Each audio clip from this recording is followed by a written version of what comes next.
उत्तराखंड की चोपता वैली में स्थित बाबा तुंगनाथ जी का जो धाम है वो बहुत ही सुंदर है। तो आज हम डिस्कस करने वाले हैं कि हरिद्वार से बाइक लेके तुंगनाथ जी कैसे जाएं, कितने दिन लगते हैं, कहां कहां पर रुका जाए और क्या क्या प्रिकॉशन लेने पड़ते हैं वहां पर जाने में। तो नमस्कार दोस्तों, मैं हूं मयूर गौतम, मेरे साथ बने रहिए। इस वीडियो में मैं आपको बताऊंगा कि बाइक से कैसे जाए तुंगनाथ।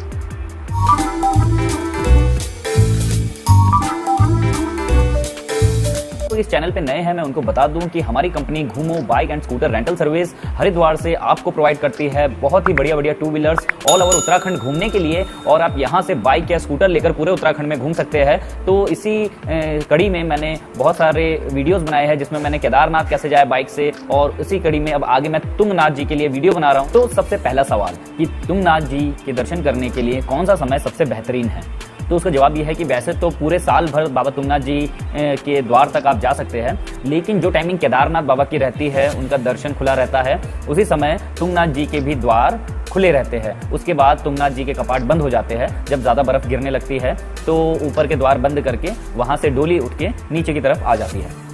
तो जैसे जैसे केदारनाथ बाबा जी के दर्शन के लिए जो समय निश्चित किया जाता है, ऐसे ही बाबा तुंगनाथ जी के दर्शन के लिए समय निश्चित किया जाता है। लेकिन आप पूरे साल बाबा तुंगनाथ जी की ट्रैकिंग, मतलब वहां तक जाने के लिए आप ट्रैक कर सकते हैं। और बाबा तुंगनाथ जी से ऊपर 1.5 किलोमीटर ऊपर की तरफ जो चंद्रशिला है, चंद्रशिला के लिए भी आप ट्रैक कर सकते हैं, जो कि बहुत ही औसम ट्रैक है। बहुत मजा आता है और बहुत से यंगस्टर्स, बहुत सा यूथ वहां पर पूरे साल जाता रहता है। दूसरा सवाल, कौन सी बाइक लेकर जाया जाए। तो बहुत से राइडर हमें पूछते हैं कि आप हमें सजेस्ट कीजिए कि कौन सी बाइक लेकर जाया जाए। तो मैं अपने राइडर्स को यही सजेस्ट करता हूं कि आपको जो सी बाइक कंफर्टेबल रहती है वो आप बाइक लेकर जाइए, क्योंकि सबकी कंफर्टेबल लेवल अलग अलग होता है। किसी को एवेंजर में मजा आता है, किसी को रॉयल एनफील्ड 350 में मजा आता है, किसी को रॉयल एनफील्ड 500 में मजा आता है, किसी को हिमालयन में मजा आता है। तो सबका अपना अलग अलग कंफर्ट जोन रहता है, जिससे आप अपनी बाइक चॉइस कर सकते हैं। आप हमारे कैटलॉग में जाकर देख सकते हैं, हमारे पास लगभग सारी ही गाड़ियां हैं, उनमें से कोई भी चॉइस करके आप बाबा तुंगनाथ जी के द्वार तक जा सकते हैं। तो अगला सवाल है, कितने दिन लगते हैं। हरिद्वार से अगर आप बाबा तुंगनाथ जी के दर्शन करने के लिए जाते हैं तो जो कम से कम समय लगता है वो है 3 दिन। फर्ज कीजिए कि आप पहले दिन हरिद्वार से निकलते हैं सुबह 6 बजे, तो आप तीसरे दिन शाम को 7, 8, 9 बजे तक आप हरिद्वार रिटर्न वापस आ जाते हैं। वो कैसे होता है, चलिए समझते हैं।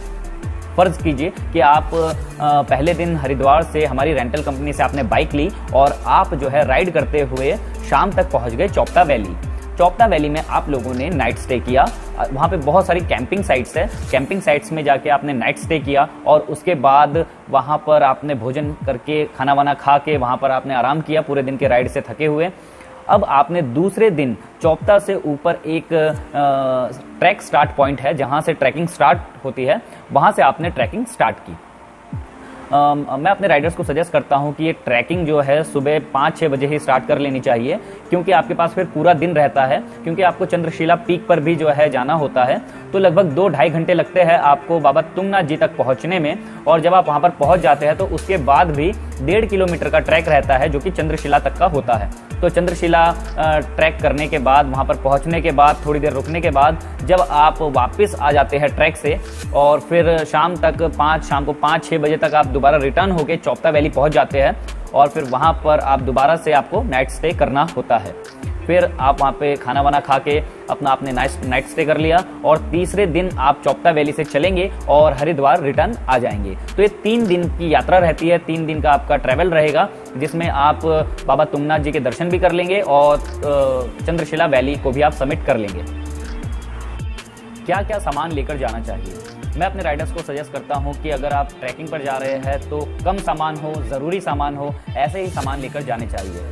अगर आप ट्रैकिंग पर जा रहे हैं तो आपके पास एक अच्छे शू होने चाहिए, अच्छे जूते होने चाहिए, जिससे आपको ट्रैकिंग करने में किसी प्रकार की असुविधा का सामना ना करना पड़े। अगर विंटर के टाइम आप ट्रैकिंग कर रहे हैं, जब वहाँ पे बर्फ़ पड़ी हुई है, तो आपके पास ऐसे शूज़ होने चाहिए जो बर्फ़ में ट्रैक करने में आपको बहुत ज़्यादा हेल्पफुल हो। और आपके पास बहुत सारी चीज़ें होनी चाहिए, लाइक रेन कोट होना चाहिए आपके पास, क्योंकि अगर ट्रैकिंग के दौरान बारिश पड़ जाती है तो वो आपको बहुत ज़्यादा मदद करेगा। साथ ही साथ ड्राई फ्रूट्स होने चाहिए, पानी होना चाहिए आपके साथ, और कुछ ऐसी ज़रूरत की सामान होना चाहिए जैसे दवाइयाँ हो गई या कोई फर्स्ट एड किट हो गई। ये सारी चीज़ें आपको अपने साथ रखनी चाहिए ताकि ट्रैकिंग के दौरान आपको किसी प्रकार की असुविधा का सामना ना करना पड़े। कितना खर्चा होता है। देखिए, ये आपके ऊपर डिपेंड करता है कि आपके खर्चे का क्या लेवल है। ये डिपेंड करता है कि आप जो है किस प्रकार के होटल्स या किस प्रकार की कैंपिंग्स को चॉइस करते हैं, तो बजट आपके ऊपर होता है। अगर हम कम से कम बजट देखें कि कम से कम बजट कितना हो सकता है, तो इसमें मैं आपको बताता हूँ कि जो आप बाइक चॉइस करेंगे उसका रेंट तो है ही है, ठीक है। और जो 2 व्हीलर्स है वो लगभग 35 to 40 का एवरेज देती है, और पहाड़ी क्षेत्रों में ये एवरेज थोड़ा कम हो सकता है। बाकी बहुत ज़्यादा डिपेंड करता है राइडर के चलाने के ऊपर कि बाइक कितना एवरेज दे रही है। राइडर अगर अच्छा होगा तो उसको 2 व्हीलर जो है बहुत ही अच्छा एवरेज देने वाली है। अगर राइडर ख़राब होंगे, अगर वो जो है ठीक से बाइक को राइड नहीं करेंगे, तो उनको एवरेज कम मिलता है। हम एक एवरेज मान के चलते हैं कि 25 to 30 का अगर कोई 2 व्हीलर एवरेज देता है, तो पूरी राइडिंग जो है वो 250 किलोमीटर अप है, 250 किलोमीटर डाउन है, लगभग 500 किलोमीटर की राइडिंग होती है। तो 500 किलोमीटर में अगर गाड़ी 30 का एवरेज देती है, हम कम से कम मानते हैं कि अगर गाड़ी 25 का एवरेज देती है, तो आपको लगने वाले हैं 20 लीटर्स फ्यूल। मतलब 20 लीटर फ्यूल में आपकी ये जो राइडिंग है वो कंप्लीट हो जाएगी। तो 20 लीटर फ्यूल के बाद आप जब चौपटा पहुंचते हैं, वहाँ पे डिपेंड करता है कि सीज़न क्या चल रहा है। अगर अच्छा सीज़न चल रहा है, वहाँ पे टूरिस्ट ज़्यादा है, तो आपको रूम्स 1000 रुपीज़ अप्रॉक्स मिल जाएंगे। नहीं तो आपको 300-400 रुपये में भी अच्छे रूम्स मिल जाते हैं, अच्छी कैंपिंग मिल जाती है। तो ये बजट आपको अपना खुद बना के चलना पड़ता है। भोजन इत्यादि के लिए भी जो है, खाना वगैरह के लिए भी पर पर्सन आपको एक टाइम का 100 से 200 रुपये आपको गिन के चलना चाहिए। और बस यही है, रहना, खाना, बाइक फ्यूल, ये सारे खर्चे लगभग आपको पड़ जाते हैं, जो कि अगर एक बाइक पे 2 बंदे जाते हैं तो उनको लगभग 5 से 6 हज़ार रुपये में उनका पूरा ट्रिप हो जाता है। तो दोस्तों, ये थी उत्तराखंड के पंच केदारों में से एक तुंगनाथ बाबा के द्वार में जाने की एक शॉर्ट सी वीडियो। और ज़्यादा जानकारी के लिए आप हमें कॉल कर सकते हैं, व्हाट्सएप पे मैसेज कर सकते हैं। तो चैनल को सब्सक्राइब कर दीजिए, वीडियो को लाइक कर दीजिए और अपने दोस्तों के साथ ज़रूर शेयर कर दीजिए। Thank you very much.